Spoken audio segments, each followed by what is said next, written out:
हल्ला बोल में एक बार फिर से आपका स्वागत है। रक्षा मंत्री मनोहर पर्रिकर कुछ देर पहले गुरदासपुर में शहीद फतेह सिंह के घर पर पहुंचे। उनसे बात की है हमारे सहयोगी सत्येंद्र चौहान ने। रक्षा मंत्री मनोहर पर्रिकर जी शहीद के परिवार से मिलने पहुंचे हैं कैप्टन फतेह। सर, क्या आश्वासन दिया आपने परिवार को? हम लोगों ने निर्णय लिया है कि इसमें जो शहीद हुए हैं उनको सबको बैटल कैजुअलिटी डिक्लेयर कर, मतलब युद्ध में जो कोई शहीद होता है वैसे ही बेनिफिट जो है ये सब लोगों को मिलेंगे। डीएससी के लोगों को, इनको भी फतेह सिंह को भी मिलेंगे। परिवार को भी सर बेनिफिट? हाँ, उससे परिवार को भी जॉब पंजाब सरकार ने दिया है, देने के वायदा किया है। जो बाकी का लगेगा और यहाँ की टिब्री के जो ब्रिगेड है वो देख लेगी, लेकिन बैटल कैजुअलिटी डिक्लेयर कर रहे हैं। तो आप सभी परिवारों से मिलने जा रहे हैं सर?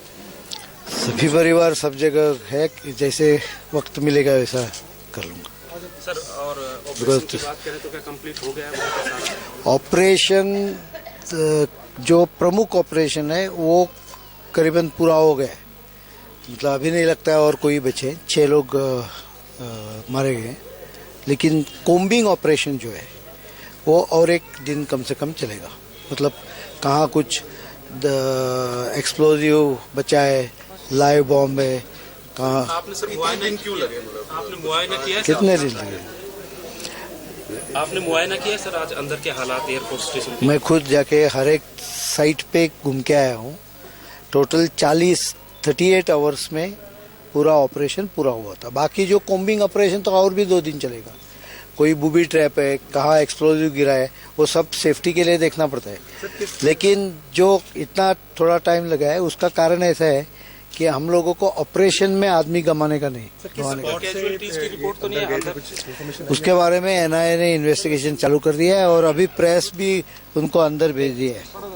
तो रक्षा मंत्री मनोहर पर्रिकर जी जो है शहीदों के परिवार से मिलकर पहुंचे हैं। उनके परिवार को ढाढ़स बंधाया है, आश्वासन दिया है कि पूरी मदद उनकी हर तरीके से की जाएगी। कैमरामैन उमरान के साथ सत्येंद्र चौहान, गुरदासपुर, आज तक। इससे पहले मनोहर पर्रिकर ने तमाम जानकारियां भी दी और कहा कि पाकिस्तान की तरफ ही सबूत इशारा कर रहे हैं, पाकिस्तान से ये मामला उठाया जाएगा। इधर प्रधानमंत्री की भी बात हुई है, पाकिस्तान के प्रधानमंत्री नवाज शरीफ से। सभी खास मेहमान हमारे साथ बने हुए हैं जिनसे हम चर्चा कर रहे हैं। सादिया एस खान जो कि कोऑर्डिनेटर है पीएमएलएन की, जब उनसे पूछा गया सवाल जैश-ए मोहम्मद पर कार्रवाई का, तो उन्होंने इस डिबेट से बाहर होने का फैसला ले लिया, क्योंकि जाहिर तौर पर ये ऐसे सवाल हैं जो पाकिस्तान से जब जब पूछे जाते हैं तो वो इससे मुंह चुराते हैं और वही करते हुए एक बार फिर से पाए जा रहे हैं। श्रीकांत शर्मा जी, मैं आपके पास एक बार आना चाहती हूँ। खुद डिफेंस मिनिस्टर ने यह कहा कि कई कमियां दिखी हैं। अब ये देश कुछ जानना चाहता है। 26/11 के बाद भी यही बताया गया था कि हमने बहुत कुछ सीखा है। 7 साल बीत गए, अब हम फिर बहुत कुछ सीखने वाले हैं। सवाल यह है कि क्या देश में इस तरह के हो रहे आतंकी हमले से, और याद रखिए श्रीकांत जी, यह एयर बेस है जिस पर उन्होंने 70 घंटे 80 घंटे नाक में दम कर दिया। सवाल यह है कि क्या हम आज भी आतंकवाद से को मुंह तोड़ जवाब देने की स्थिति में हैं?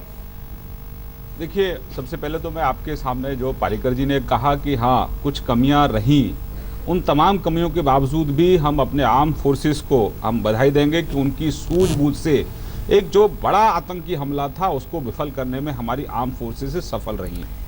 अंजना जी, बड़ी बात ये होती है कि जब कैजुअलिटीज़ होती हैं उसके बाद चर्चाएं होती हैं, लेकिन उस समय पर क्या बेस्ट हो सकता था हमारी आर्म फोर्सेस करती हैं, और वो उस समय पर क्या बेस्ट टू बेस्ट हो सकता है वो उन लोगों ने करने का प्रयास किया है। निश्चित रूप से उसमें कुछ कमियां आई हैं, वो उन कमियां से सबक लेते हुए भविष्य में वो कमियां ना हो, इसके लिए भी आपके कार्यक्रम को भी आर्म फोर्सेस के लोग देख रहे हैं, लगातार 3-4 दिन से भी लोग देख रहे हैं, और उनमें जो समीक्षा हो रही है इस पूरे घटनाक्रम की उसमें भी वो सब बिंदु आ रहे हैं। मुझे लगता है कि कहीं ना कहीं आगे इन सब चीज़ों से सब लोग संज्ञान लेंगे और जो सीखा है उसका आगे हम लोग सही सदुपयोग करेंगे। लेकिन बड़ी बात यह है कि यहाँ पर भी मैं कितनी कमियों के बावजूद भी मैं आपके चैनल पर ये कहूँगा, जोर देकर कहूँगा कि हम आर्म फोर्सेस को बधाई देंगे।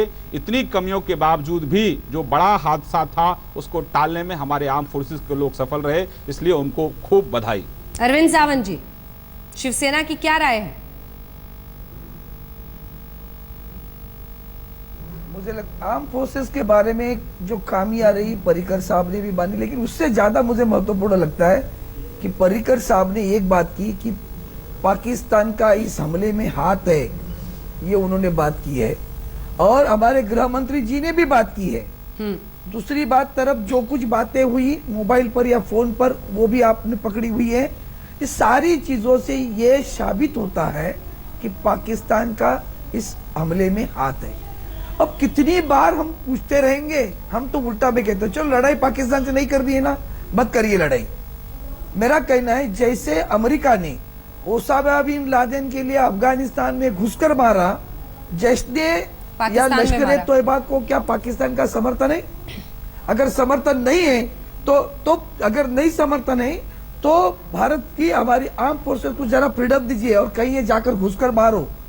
जहां ट्रेनिंग सेंटर चल रही है ना, वहां घुसकर हमारी आर्मी जाकर मार से, हम तो डिफेंसिव है, बस ये हमला करते रहेंगे, हम अपना डिफेंस करते रहेंगे। एक बार घुसकर देख लो।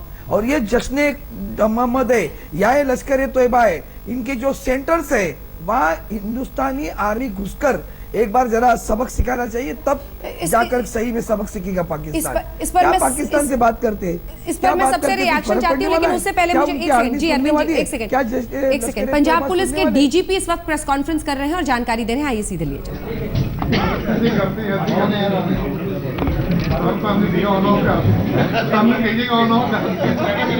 Okay, now silence please.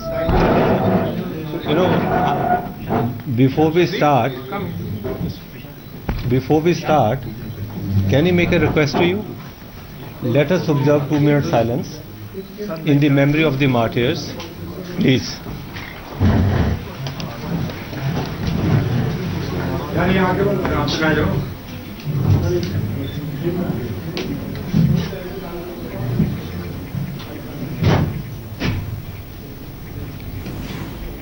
जिस तरह की सर्जिकल अटैक्स की, चूंकि अब कुछ देर बाद वहां पीसी शुरू होगी, जिस तरह के सर्जिकल अटैक्स की बात हो रही है, क्या ये मुमकिन है? इस पर मैं सबसे रिएक्शन चाहती हूँ। जीडी बख्शी जी, आपसे सबसे पहले, सर्जिकल अटैक्स पाकिस्तान में घुस के, क्या ये मुमकिन है? क्योंकि फिर जिस तरह का एस्केलेशन होगा उसके लिए तैयार रहना पड़ेगा। दोनों न्यूक्लियर पावर्स हैं। बख्शी साहब,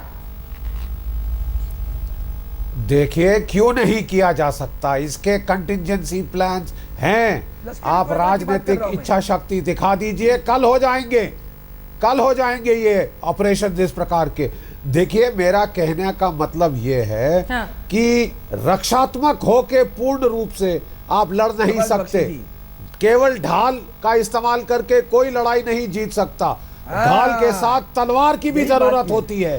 पलटवार करिए, पाकिस्तान के अंदर घुस के उसके लिए कीमत बढ़ाइए। क्या किया है?